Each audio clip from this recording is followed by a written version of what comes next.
مع الله في لألآت النجوم وحبك الغيوم وضوء القمر نحمده ونصلي على رسوله الكريم اما بعد بسم اللہ الرحمن الرحیم۔ معزز خواتین و حضرات، السلام علیکم ورحمۃ اللہ وبرکاتہ۔ میں آپ کی خدمت میں حاضر ہوں پروگرام سنہری باتوں کے ساتھ، اور آج کی مجلس میں آپ کے سامنے یہ بیان کیا جائے گا کیا جنات کو مارنا جائز ہے یا نہیں۔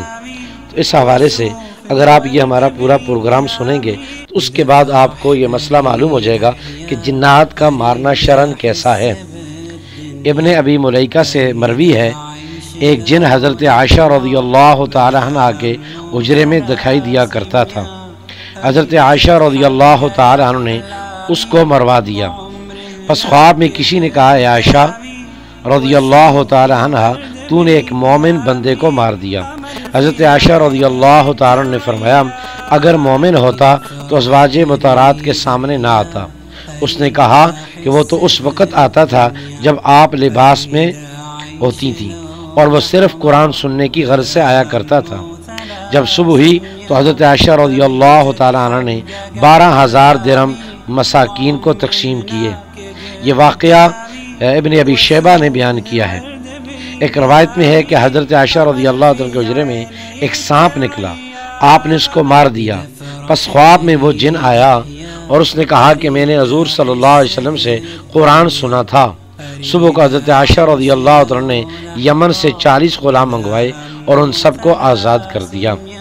حضرت ابو سعید رضی اللہ تعالیٰ عنہ فرماتے ہیں، حضور صلی اللہ علیہ وسلم نے فرمایا، مدینے میں کچھ مومن جنات بھی ہیں، جب تم کسی کیڑے مکوڑے کو دیکھو تو ان کو 3 بار خبردار کر دو، اگر پھر بھی نہ جامیں تو مار ڈالو۔ اس روایت کو ترمذی اور نسائی نے بیان کیا ہے۔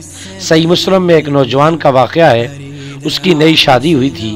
وہ حضور صلی اللہ علیہ وسلم کے ساتھ خندق کھدوانے میں شریک ہوتا تھا اور دوپہر کو اپنے گھر آیا جایا کرتا تھا۔ ایک روز جب گھر آیا تو اپنی بیوی کو گھر کے دروازے پر پایا۔ اس کو غیرت آئی اور بیوی کو نیزے سے مارنا چاہا۔ بیوی نے کہا کہ میرے مارنے سے پہلے گھر میں جا کر دیکھ کیا ہے۔ وہ گھر میں گیا، جا کر دیکھا تو ایک بہت بڑا سانپ بستر پر پڑا ہوا ہے۔ اس پر نیزے سے حملہ کیا اور اس کو نیزے کی نوک پر اٹھا کر باہر لا کر مارنا شروع کیا۔ اس نے اس حال میں اس نوجوان کو کاٹ لیا اور اسی موقع پر دونوں مر گئے، یعنی وہ نوجوان بھی مر گیا اور وہ سانپ بھی مر گیا۔ ابن تیمیہ رحمۃ اللہ تعالیٰ نے فرمایا، ناحق جن کو مارنا جائز نہیں ہے، جس طرح کہ انسان کو ناحق مارنا جائز نہیں ہے۔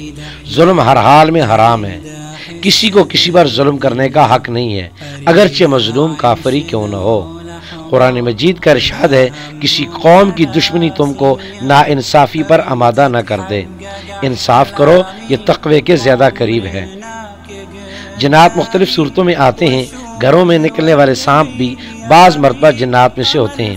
ان کو 3 مرتبہ اطلاع کر دینی چاہیے، اگر چلے جائیں تو بہتر، ورنہ مار دیا جائے، کیونکہ اگر وہ حقیقی سانپ ہے تو اس کا مرنا بہتر، اور اگر وہ جن ہے تو اس نے ظلم پر اصرار کیا کہ انسان کے سامنے ایسی صورت میں آیا جس سے وہ خوف کھاتا ہے۔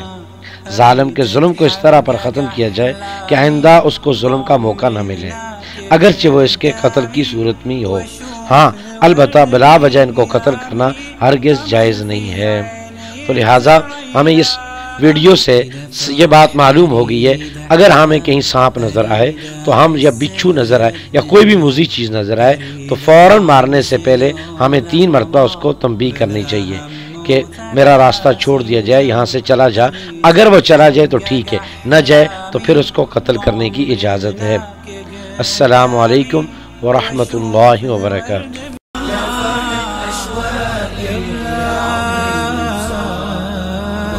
يتساءل من كل أيام الصعب